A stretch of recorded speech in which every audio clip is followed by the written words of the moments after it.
सिलचर के कुंभीग्राम हवाई अड्डे में कांग्रेस कार्यकर्ता आमिनुल हक लश्कर तथा हाफिज रशीद चौधरी को बड़े पैमाने पर लोग मौजूद रहकर स्वागत किए।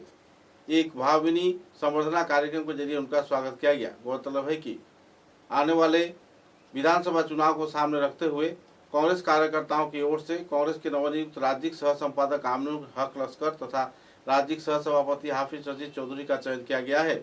मंगलवार को कुंभीग्राम हवाई अड्डे में बड़े पैमाने पर कांग्रेस समर्थकों ने उनका स्वागत किया और बाद में अपनी जानकारी में कांग्रेस के प्रदेश सभापति गौरव गोगोई के नेतृत्व में पूरे राज्य के साथ देश भर में कांग्रेस सत्ता एक बार फिर से कायम किए जाने का उम्मीद जाहिर किया गया। भाजपा के शोषण नीति के खिलाफ लोग जागरूक हो रहे हैं और भाजपा सरकार को हटाकर एक बार फिर कांग्रेस सत्ता में आएगी, इस बात की जानकारी राज्य सह संपादक आमिनुल हक लश्कर तथा राज्य सह सभापति हाफिज रशीद चौधरी ने विस्तारित तथ्य उजागर कर लोगों को जानकारी प्रदान की।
আজকে বর্তমানে আজ এক মাসও হয় নাই গৌরব গগৈর নেতৃত্বে আসাম প্রদেশ কংগ্রেস নতুনভাবে গঠন হয়েছে আজকে দুদিন আগে এবং আমরা বরাক ভ্যালির দুজন বিশেষ করে আমরা একজন উপসভাপতি আমাকে দেওয়া হয়েছে, ওনাকে সাধারণ সম্পাদক দেওয়া হয়েছে, আরও বিভিন্ন আছে আমাদের প্রেসিডেন্ট নিযুক্ত দেওয়া হয়েছে, ওনারাও আসতেছে, কাল পরশু এখানে আসবে। মেইন কথাটা হয়েছে যে বর্তমানে মানুষ অতিষ্ঠ হয়ে গেছে বর্তমানে গভর্নমেন্টের উপরে, কোনো কিছু নাই, কোনো শাসন নাই, সুশাসন নাই, অপশাসন চলে আছে, করাপশন চলে আছে। মন্ত্রীরা যদি সাধারণ গরু নিয়ে যদি এটা ইয়ে করে, আর আমি কি বলবো, সাধারণ একটা গরু নিয়ে যদি এই ধরনের রাজনীতি করে, চুরি করে, তা আমরা যাবো কোথায়? দায়িত্বশীল মানুষ আজকে যদি হেমন্ত বিশ্ব শর্মা যদি বলেন যে আমি ধর্মনিরপেক্ষ নয়, ভারতবর্ষে কোনো ধর্মনিরপেক্ষ নয়, হিন্দুও ধর্মনিরপেক্ষ নয়, মুসলমানও নয়, আমিও নয়, উনি বলেছেন। এই যে কথাটা বললেন, উনি শপথ কি নিয়েছেন? শপথ নিয়েছেন আমি সেকুলারিজম, সোলিশিয়ালিজম, এই শপথটা নিয়েছেন। আজকে উনি শপথ ভঙ্গ করেছেন। আজকে অন্য হলে তো গভর্নর ওনাকে সহায় দিত, প্রেসিডেন্ট অফ ইন্ডিয়া ওনাকে সহায় দিত, ওনাকে সকজ করতো। আজকে এইটাও বন্ধ। সব দিকে, তলের দিকে হোক, উপরের দিকে হোক, দিল্লি হোক, গৌহাটি হোক, সব দিকে কি একজন তো সারি বিদেশ বিদেশ মন্ত্রীর মতো ঘুরতেছে।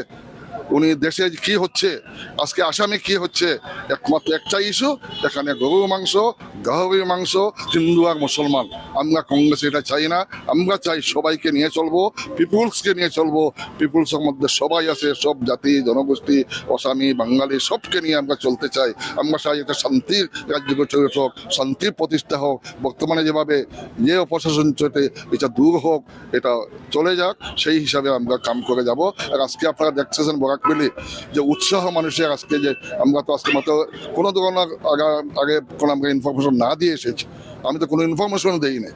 আজকে যেভাবে মানুষ উৎসাহ দেখতেছেন, এই উৎসাহ থেকে আমি মনে করি কংগ্রেস যে পরিবারের লোক ছিল আগে, যারা ছিল লুকিয়ে আসছিল, বসে আসছিল, সবাই এখন রাস্তায় আসবে, আসে কংগ্রেসকে শক্তিশালী করে এই বর্তমানে অবসান মুক্তি পাবে বলে আমি আশা করি। হয়ে গেছে গৌরব গগৈ প্রদেশ কংগ্রেসের সভাপতি হওয়ার পরে সমস্ত আসামে কংগ্রেস কর্মীদের মনে একটা উৎসাহ জাগছে। ঠিক তদুরূপ বরাক উপত্যকার 3 জেলাতে কংগ্রেসের কর্মীরা যারা বসেছিল, আজকে এরা গৌরব গগৈ সভাপতি হওয়ার পরে এরা উৎসাহিত হয়ে আজকে রাস্তায় নেমেছে।